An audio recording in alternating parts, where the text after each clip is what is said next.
Today we are going to talk about that thing that none of us like to experience, all of us do, and we spend over $80 billion a year globally to try to avoid or to manage or to escape. Yes, pain. Pain is an incredibly important aspect of our humanity. It is that thing that tells us, whoa, hold up, something's wrong. And it's also one of the things that drive so many people to seek medical attention or to work with a health and wellness coach because they are in some sort of pain that they can't seem to manage or get out of. And so this is a major topic. The other reason why I believe this is an important thing for us to discuss is because the amount of people that we have lost in their pursuit to be free from pain, whether it be through abusing pharmaceutical products or through illegal narcotics. I'm sure that you are probably like me, where you have lost somebody in your social circle that was just trying to get away from pain.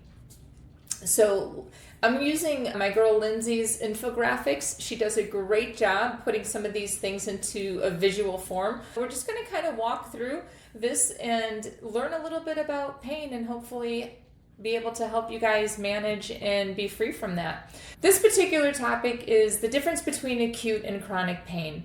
They might seem related, but they're actually less related than we think because of the function and how this pain is being experienced and why in the body. Acute pain is, just like it sounds, temporary, right? But it's also functional, meaningful, and body-based. What that means is that when we have an injury or an illness, like an infection, for example, we can locate the area in the body that's damaged based on the pain. Let's use rolling your ankle as an example. You're walking along, you roll your ankle, now all of a sudden you have functional and meaningful pain.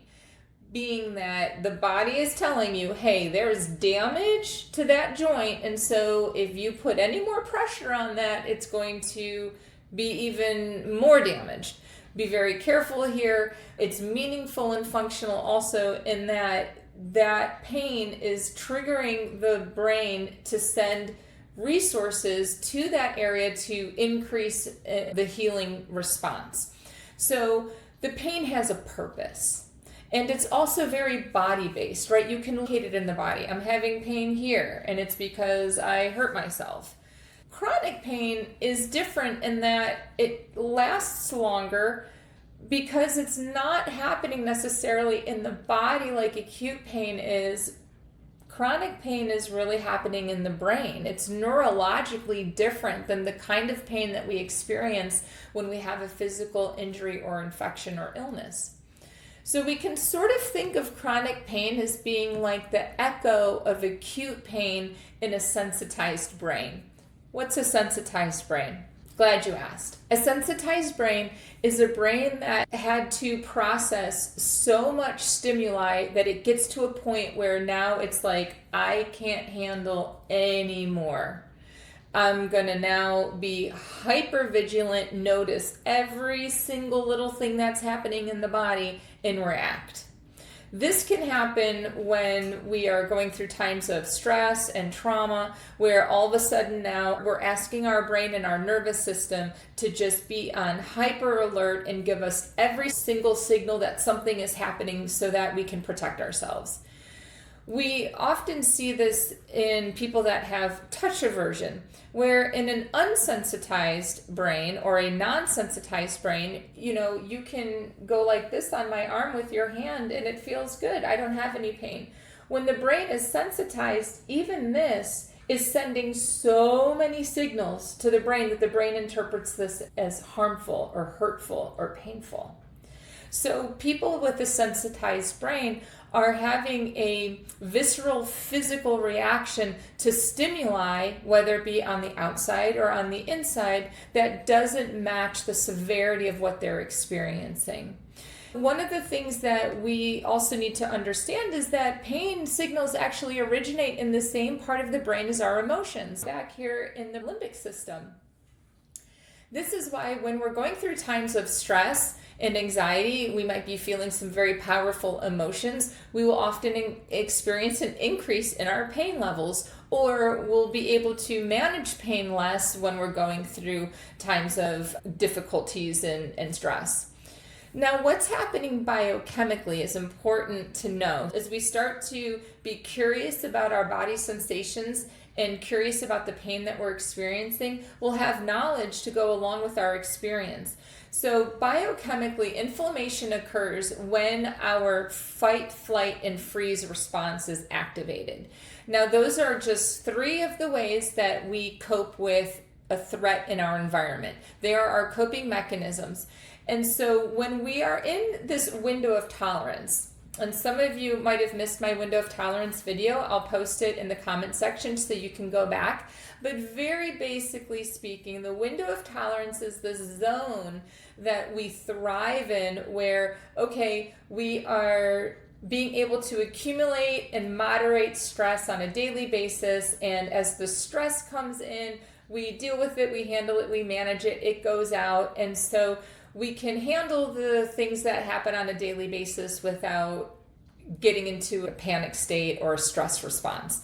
So this little window of tolerance, when it starts to become full because we're not managing and moderating our stressful experiences, or when something really big happens and we get a major dump into that window, and now all of a sudden we're not handling it very well and it overflows, we basically have 2 responses that we typically will go into. The first one being hypoarousal, right? That is when it's too much and now all of a sudden you're going to shut down. Everything just kind of turns off. This is going to be our freeze response. It's also going to be shutting down or going into an isolation, sleeping, fatigue, that sort of response. On the other hand, then, we also can go into a hyperarousal state, and that's going to be more of our fight and flight, where now all of a sudden we're all amped up and there's just a lot of activity going on. Now, it doesn't matter which one of those your body prefers because it's still going to do the same thing. When we activate this part of our nervous system, it releases proteins called cytokines into our bloodstream. What those cytokines do is they cause inflammation in the body. Now, inflammation is not a bad thing when the body is using it appropriately. Inflammation, when there's an injury, is actually shielding or protecting that area. And so we don't want to think of inflammation as always being bad. But what happens when we are in a stress state and we're going into one of those stress responses, those coping mechanisms, is that the body is now producing these inflammation cytokines that it really doesn't need because the body really isn't in any kind of danger.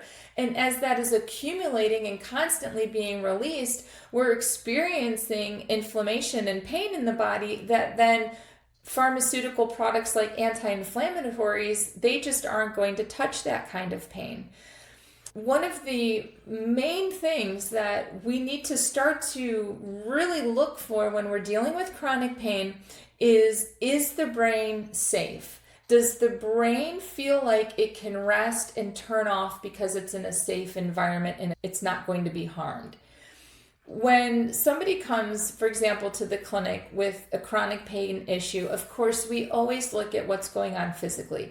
Is this a systemic infection that was never taken care of? Is this a nutritional deficiency that's causing pain? We can have physical things that will become a chronic painful experience.